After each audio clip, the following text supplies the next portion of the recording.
మహబూబాద్ గిరిజన బాలికల ఆశ్రమ ఉన్నత పాఠశాలలో ఏసీబీ అధికారులు సోదాలు నిర్వహించారు. హాస్టల్లో విద్యార్థులకు పెడుతున్న భోజనం నాణ్యత ప్రమాణాలతో అందించడం లేనిది నిర్లక్ష్యంగా ఉన్న హాస్టల్ వార్డెన్ ప్రిన్సిపల్ పై ఉన్నత అధికారులకు ఫిర్యాదు చేస్తామని ఏసీబీ డీసీపీ సాంబయ్య తెలిపారు.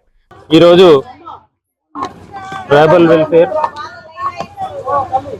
ఎస్టీ గర్ల్స్ హాస్టల్ మహబూబాద్ లో తనిఖీలు చేయడం జరుగుతుంది.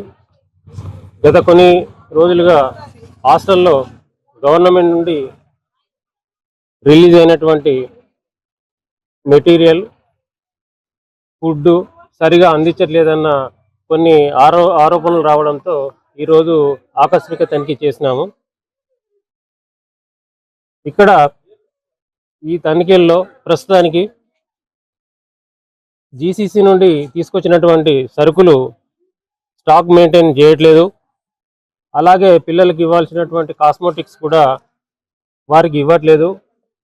తర్వాత ఈ హాస్టల్ మరియు స్కూల్లో అన్హైజీనిక్ కండిషన్లో ఉన్నాయి. బాత్రూమ్స్ డోర్స్ లేవు. తర్వాత క్లీనింగ్ కూడా సరిగా లేదు. డ్రైనేజీ పైప్స్ లీక్ అవుతూ ఉన్నాయి. అలాగే నల్లా పైపులు కూడా నల్లాలకు బోల్ట్స్ కూడా లేవు. తర్వాత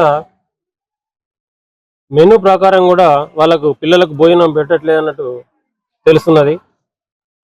తర్వాత వాచ్మెన్ ఉండాలి, ఇక్కడ వాచ్మెన్ కూడా లేడండి. అలాగే సీసీ కెమెరాస్ వర్క్ చేయట్లేదు. ముఖ్యంగా గతంలో ఇక్కడ జరిగినటువంటి సంఘటనల దృష్ట్యా ఈ హాస్టల్కు వచ్చి పిల్లల్ని బయటకు తీసుకెళ్లేటప్పుడు అవుట్ రిజిస్టర్ మెయింటైన్ చేస్తారు.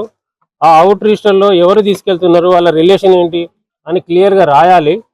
కానీ రిజిస్టర్లో అలాంటి ఎంట్రీస్ కూడా మెయింటైన్ చేయట్లేదు వాళ్ళు. అసలు అవుట్ బుకే రిజిస్టర్ మెయింటైన్ చేయట్లేదు వాళ్ళు. సో ఇలాంటి కొన్ని ఇర్రెగ్యులారిటీస్ మేము ఇంతవరకు ఫైండ్ అవుట్ చేసినామండి. ఇంకా తనిఖీలు జరుగుతూ ఉన్నాయి. మిగతాది నేను మళ్ళీ మీకు తెలియజేస్తాను.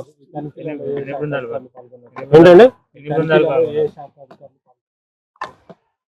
ఈ తనిఖీలో మేము ఫుడ్ ఇన్స్పెక్టర్, తర్వాత లీగల్ మెట్రాలజీ డిపార్ట్మెంట్ నుండి, అలాగే ఆడిట్ డిపార్ట్మెంట్ నుండి మేము వారి సహాయం తీసుకొని ఈ స్టాక్ వెరిఫికేషన్, తర్వాత ఈ స్కూలు హాస్టల్ పరిసరాలను హైజీనిక్ కండిషన్ ఎలా ఉంది అని మేము వారితో కూడా తనిఖీ చేసినాము.